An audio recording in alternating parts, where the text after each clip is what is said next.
The Teachings of the Presidents of the Church, Brigham Young. Chapter 26, Happiness and Social Enjoyment. President Brigham Young knew that true happiness comes only through righteous living, but he also knew that much enjoyment in life can come through wholesome recreation and entertainment. He was fond of the theater, dancing, and other social amusements, and provided opportunities for the saints to enjoy these pastimes, believing that they were important to the people's well-being. In Salt Lake City, he supervised the building of the social hall, in which were held dances and theatrical performances.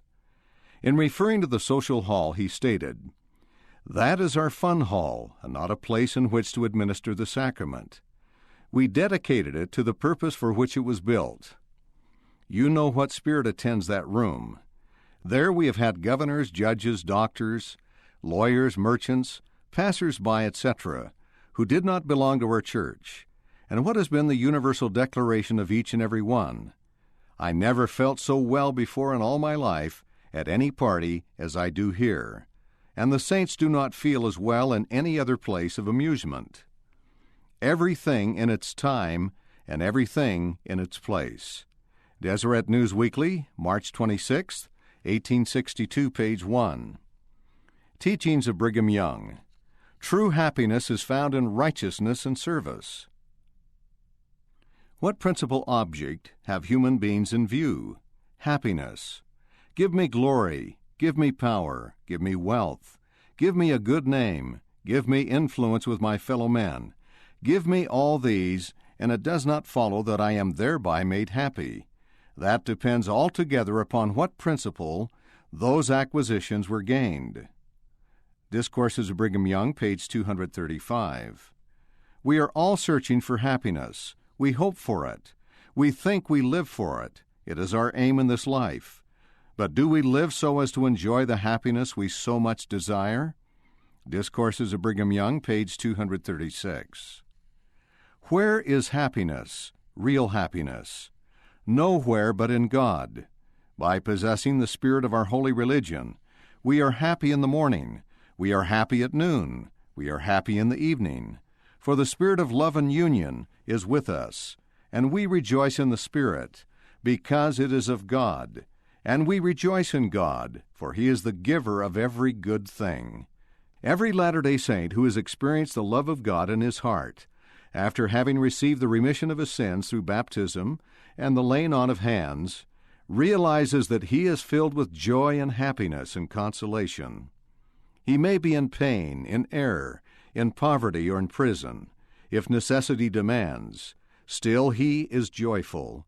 This is our experience, and each and every Latter-day Saint can bear witness to it. Discourses of Brigham Young, page 236. How do you feel, saints, when you're filled with the power and love of God? You are just as happy as your bodies can bear. Millennial Star Supplement, Volume 15, page 48. The whole world are after happiness. It is not found in gold and silver, but it is in peace and love. Discourses of Brigham Young, page 235. What will give a man joy? That which will give him peace. Discourses of Brigham Young, page 235. If the heart is cheerful, all is light and glory within. There is no sorrow. Discourses of Brigham Young, page 235. When man is industrious and righteous, then is he happy. Discourses of Brigham Young, page 235. It is a mistaken idea in the inhabitants of the earth to conclude that it will not do for them to yield obedience to the commandments of heaven, lest it should abridge them in their comforts and in their enjoyments. For there is no real peace, there is no real happiness in anything in heaven or on the earth, except to those who serve the Lord. In His service there is joy, there is happiness, but they are not to be found anywhere else. In it there are peace and comfort. But when the soul is filled with joy, with peace and with glory, and is perfectly satisfied therewith, a person even then has but little idea of that which is in store for all the faithful. Deseret News Weekly, July 15, 1857, page 4. We are made to enjoy all that God enjoys, to inherit all he inherits, to possess all the power that he possesses, all the excellency with which he is endowed. All things are to be brought into subjection to him by his faithful children, that they may enjoy all things with him.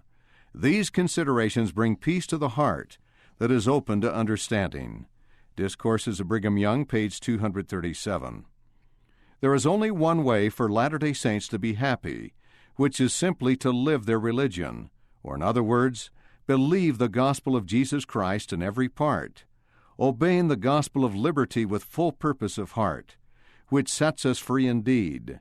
If we will, as a community, obey the law of God and comply with the ordinances of salvation, then we may expect to find the happiness we so much desire.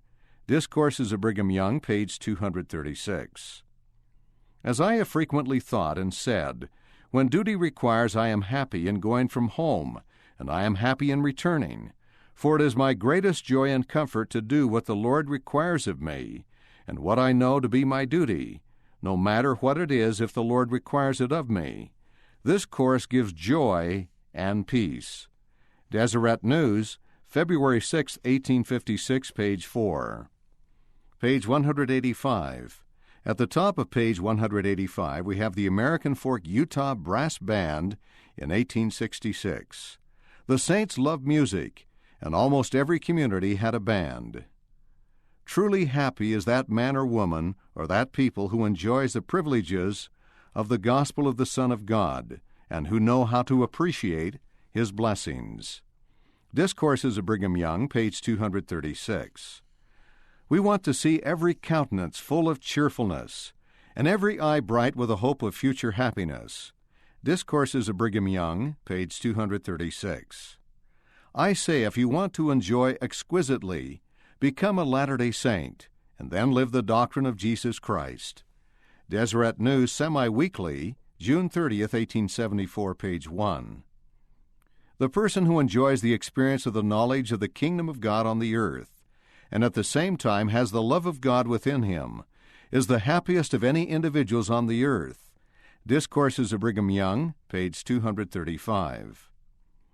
Recreation in the proper spirit can increase our physical and spiritual well-being. We are to learn how to enjoy the things of life, how to pass our mortal existence here. There is no enjoyment, no comfort, no pleasure, nothing that the human heart can imagine, with all the spirit of revelation we can get, that tends to beautify, happify, make happy, make comfortable and peaceful, and exalt the feelings of mortals, but what the Lord has in store for his people. He never objected to their taking comfort. He never revealed any doctrine that I have any knowledge of, but what in its nature is calculated to fill with peace and glory, and lift every sentiment and impulse of the heart above every low, sad, deathly, false, and groveling feeling. The Lord wishes us to live that we may enjoy the fullness of the glory that pertains to the upper world, and bid farewell to all that gloomy, dark, deathly feeling that is spread over the inhabitants of the earth. Discourses of Brigham Young, page 237. Is there anything immoral in recreation? If I see my sons and daughters enjoying themselves, chatting, visiting, riding, going to a party or a dance, is there anything immoral in that? I watch very closely, and if I hear a word, see a look, or a sneer at divine things or anything derogatory to a good moral character, I feel it in a moment, and I say, if you follow that it will not lead to good, it is evil. It will not lead to the fountain of life and intelligence. Follow only the path that leads to life everlasting. Discourses of Brigham Young, page 237. It is the privilege of the saints to enjoy every good thing, for the earth and its fullness belong to the Lord. See Doctrine and Covenants, section 104, verse 14. And he has promised all to his faithful saints, but it must be enjoyed without spirit of covetousness and selfishness, without the spirit of lust, and in the spirit of the gospel. Then the sun will shine sweetly upon us. Each day will be filled with delight, and all things will be filled with beauty, giving joy, pleasure, and rest to the saints. Discourses of Brigham Young, page 237. To make ourselves happy is incorporated in the great design of man's existence. I have learned not to fret myself about that which I cannot help. If I can do good, I will do it, and if I cannot reach a thing, I will content myself to be without it. This makes me happy all the day long. Discourses of Brigham Young, page 236. Then learn to be happy when you have the privilege. Discourses of Brigham Young, page 235. We are now enjoying our pastimes. We often meet together and worship the Lord by singing, praying, and preaching, fasting and communing with each other in the sacrament of the Lord's Supper. Now we are met in the capacity of a social community. For what? That our minds may rest and our bodies receive that recreation which is proper and necessary to keep up an equilibrium, to promote healthy action to the whole system. Discourses of Brigham Young, page 240. I have frequently told the people at our places of recreation, if they cannot go there with the Spirit of the Lord, they had better stay at home. Discourses of Brigham Young, page 240. In all your social communications, or whatever your associations are, let all the dark, discontented murmuring, unhappy, miserable feelings, all the evil fruit of the mind, fall from the tree in silence and unnoticed, and so let it perish without taking it up to present to your neighbors. But when you have joy and happiness, light and intelligence, truth and virtue, offer that fruit abundantly to your neighbors, and it will do them good, and so strengthen the hands of your fellow beings. Discourses of Brigham Young, page 240. Page 187 shows the social hall in Salt Lake City in 1858, where many saints had the opportunity to develop and share their talents. President Brigham Young encouraged the saints to participate in cultural and social activities. We should seek wholesome entertainment that is consistent with gospel standards. I built the theater to attract the young of our community and to provide amusement for the boys and girls, rather than have them running all over creation for recreation. Long before it was built, I said to the bishops, "Get up your parties and pleasure grounds to amuse the people." Discourses of Brigham Young, page 243. Is there evil in the theater, in the ballroom, in the place of worship, in the dwelling, in the world? Yes, when men are inclined to do evil in any of these places. There is evil in persons meeting simply for a chit-chat, if they will allow themselves to commit evil while thus engaged. Discourses of Brigham Young, page 243. Upon the stage of a theater can be represented in character evil and its consequences, good and its happy results and rewards, the weakness and the follies of man, the magnanimity of virtue and the greatness of truth. The stage can be made to aid the pulpit in impressing upon the minds of a community an enlightened sense of a virtuous life, also a proper horror of the enormity of sin, and a just dread of its consequences. The path of sin with its thorns and pitfalls, its gins and snares can be revealed, and how to shun it. Discourses of Brigham Young, page 243. Tragedy is favored by the outside world. I am not in favor of it. I do not wish murder and all its horrors and the villainy leading to it portrayed before our women and children. I do not want the child to carry home with it the fear of the sword, the pistol, or the dagger, and suffer in the night from frightful dreams. I want such plays performed as will make the spectators feel well, and I wish those who perform to select a class of plays that will improve the public mind and exalt the literary taste of the community.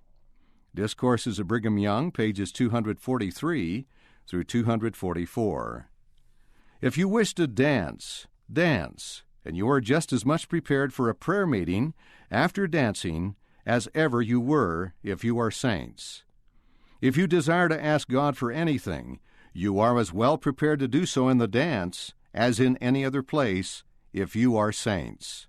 Discourses of Brigham Young, page 243. However, those who cannot serve God with a pure heart in the dance should not dance. Discourses of Brigham Young, page 243. I want it distinctly understood that fiddling and dancing are no part of our worship. The question may be asked, what are they there for then? I answer, that my body may keep pace with my mind. My mind labors like a man logging all the time, and this is the reason why I am fond of these pastimes. They give me a privilege to throw everything off and shake myself that my body may exercise and my mind rest. What for? To get strength and be renewed and quickened and enlivened and animated, so that my mind may not wear out. Discourses of Brigham Young, page 242. There are many of our aged brethren and sisters who, through the traditions of their fathers and the requirements of a false religion, were never inside a ballroom or a theater until they became Latter-day Saints. And now they seem more anxious for this kind of amusement than are our children. This arises from the fact that they have been starved for many years for that amusement which is designed to buoy up their spirits and make their bodies vigorous and strong, and tens of thousands have sunk into untimely graves for want of such exercises to the body and the mind. They require mutual nourishment to make them sound and healthy. Every faculty and power of both body and mind is a gift from God. Never say that means used to create and continue healthy action of body and mind are from hell. Discourses of Brigham Young, page 242. If you want to dance, run a foot race, or play at ball, do it, and exercise your bodies and let your minds rest. Discourses of Brigham Young, page 243. Those that have kept the covenants and served their God, if they wish to exercise themselves in any way to rest their minds and tire their bodies, go and enjoy yourselves in the dance, and let God be in all your thoughts in this, as in all other things, and He will bless you. Discourses of Brigham Young, page 242. Our work, our everyday labor, our whole lives are within the scope of our religion. This is what we believe and what we try to practice. Yet the Lord permits a great many things that He never commands. The Lord never commanded me to dance, yet I have danced. You all know it, for my life is before the world. Yet while the Lord has never commanded me to do it, He has permitted it. I do not know that He ever commanded the boys to go and play at ball, yet He permits it. I am not aware that He ever commanded us to build a theater, but He has permitted it, and I can give the reason why. Recreation and diversion are as necessary to our well-being as the more serious pursuits of life. Discourses of Brigham Young, page 238. I am satisfied that those persons who stamp, clap hands, whistle, and make other noisy and boisterous demonstrations in the theaters, so untimed and uncalled for, have but little sense, and know not the difference between a happy smile of satisfaction to cheer the countenance of a friend or a contemptuous sneer that brings the curses of man upon man. Discourses of Brigham Young, page 241. But let our minds sing for joy, and let life diffuse itself into every avenue of the body, for the object of our meeting is for its exercise, for its good. Discourses of Brigham Young, page 240. Page 190. Suggestions for study. True happiness is found in righteousness and service. Why do human beings seek happiness? Why do so many people seem unable to find it? Where can we find true happiness? How can the gospel provide happiness even to those in pain and error, in poverty, or in prison? Many people believe that obeying God's commandments will restrict their freedom and make them less happy. What situations have you experienced or observed that demonstrate that the opposite is actually true, that obedience to the commandments makes us happy, while disobedience makes us unhappy? How do you feel knowing that you are made to enjoy all that God enjoys, and that Heavenly Father and Jesus Christ want you to be happy? What did President Young say is the only way for Latter-day Saints to be happy? How does living the gospel make you happy? Recreation in the proper spirit can increase your physical and spiritual well-being. Why do you think President Young encouraged recreation? Doctrine and Covenants, section 136, verse 28. How can our recreational activities fill us with peace and glory and lift every sentiment and impulse of the heart? What obligations must we fulfill before participating in recreation if our activities are to bless us spiritually as well as physically? President Young taught that recreation must be done in the proper spirit. How can we ensure that we have the Spirit of the Lord with us in our recreation? We should seek wholesome entertainment that is consistent with gospel standards. Why is it important to participate in a variety of activities, including entertainment and recreational activities? What did President Young say are some specific benefits of music, dancing, and the theater? What does he say to those who believe that the theater and the ballroom are places of evil? Page 191. What should be our criteria for selecting appropriate entertainment? How can you ensure that God is in all your thoughts, even when you are participating in entertainment or recreational activities? How can parents set a good example for their children by the type of entertainment they choose? Why is recreation as necessary to our well-being as the more serious pursuits of life? How can you help provide safe and wholesome recreation and entertainment for yourself, your children, or others in your community? End of chapter 26, Happiness,